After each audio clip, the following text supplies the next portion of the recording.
Magandang araw po, Doc Willie, Doc Lisa. Topic natin po ngayon, bloating, makabag ang tiyan, masakit ang tiyan, pwedeng constipation, meron ding tinatawag na irritable bowel syndrome. Ito yung laging sumasakit ang tiyan, makulo, minsan parang dudumi, minsan matigas, kasama rin dito ang stress, anxiety, and depression.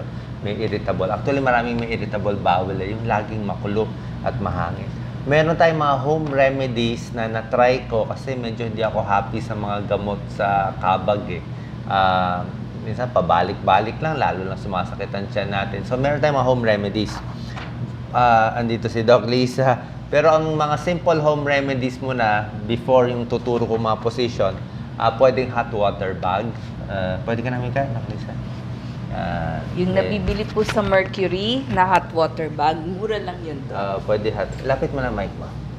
Okay, so pwedeng hot water bag na nilalagay. Pwede ring hot water na iniinom. Hot water na iniinom, chamomile tea, mainit na sabaw, may tulong din yan para mas ma-relax yung tiyan, bawasan ng stress, di ba, mas relax. At meron din mga stomach massage, lalo na sa may edad. Pwedeng minamassage yung stomach, pababa, yan, ginagalaw-galaw. Kasi kaya rin nagkakakabag at constipated kasi nga hindi gumagalaw, lalo na sa may edad, yung mga may stroke. So, pag minamassage yung ginagalaw, mas gagalaw yung bituka, mas lalabas yung hangin, yung kabag, utot, at dumi. Pwede rin maglakad-lakad. Okay? Lakad, jogging, good for the kabag, mawawala din yung kabag. At meron tayong mga position na ginagawa. Okay? So, pag may kabag kayo, ginagawa ko, pwede kayong humiga mga 1 to 2 hours after eating, mga 1 minute or 2 minutes, tapos pa side view, Doc Lisa.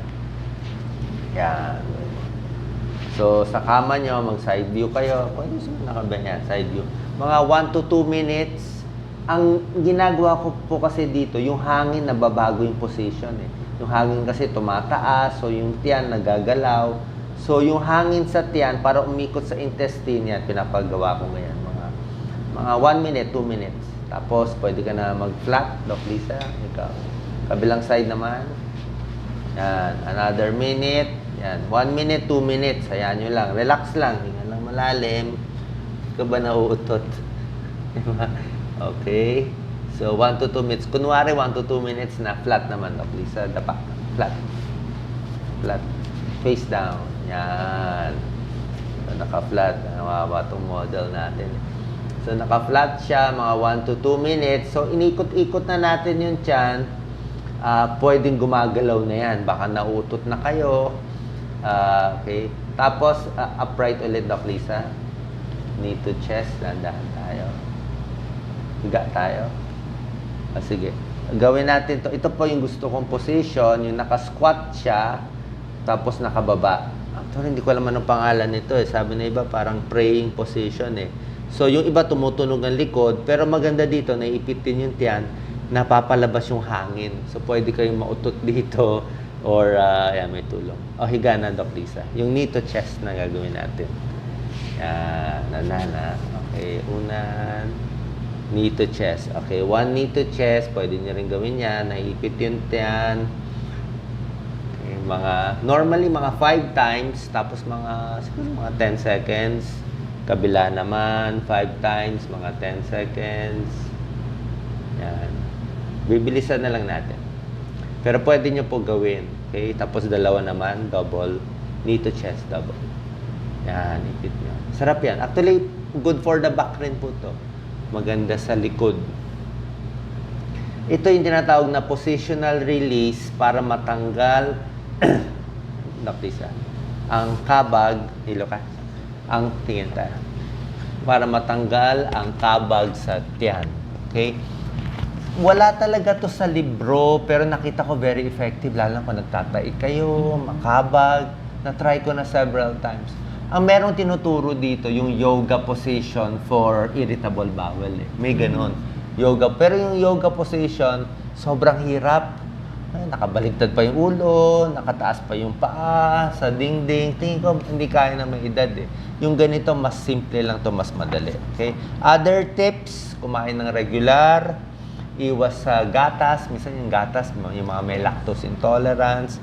yung mga pagkaing makabag, Yung na spicy. spicy, yung mga chichirya, ano rin yan, kabag din, at oily food. So, wag din sobrang daming pagkain, wag sobra konti, at mainit na tubig. Yan ang secret. Mainit na tubig, hindi naman napapasok. Maligamgam. Yung kaya mong mainom, okay? Wag na muna sa malalamig para ma-relax ang tiyan at malabas yung kabag, okay? So, sa mga may kabag, sakit ng tiyan, indigestion, irritable bowel, nagtatae, sana nakatulong tong tips natin. Doc Lisa, final tips?